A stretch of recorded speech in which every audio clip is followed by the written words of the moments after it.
আসসালামু আলাইকুম এভরিওয়ান। এখানে আমাদের বনভোজনের জন্য অর্থাৎ পিকনিকের জন্য কাটাকুটির প্রস্তুতি চলছিল। তো তাদের যত আবদার সব আমার কাছে কয়দিন ধরেই বলছিল সবাই মিলে পিকনিক খাবে। যত পিকনিক, যত আম ভর্তা, যত মানে যা কিছু খাইতে হবে সব কিছুই আমাকে আবদার করতে হবে।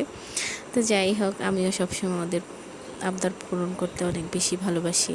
আমার বাচ্চা অনেক বেশি ভালো লাগে, আর কেন জানি বাচ্চারাও আমার সঙ্গে অনেক বেশি সেফ ফিল করে, আর আমার সঙ্গটা বাচ্চারা অনেক বেশি পছন্দ করে। আমি খুব ছোটোবেলা থেকে আমি বাচ্চা অনেক ভালোবাসি আর বাচ্চাদেরকে অনেক আদর করি।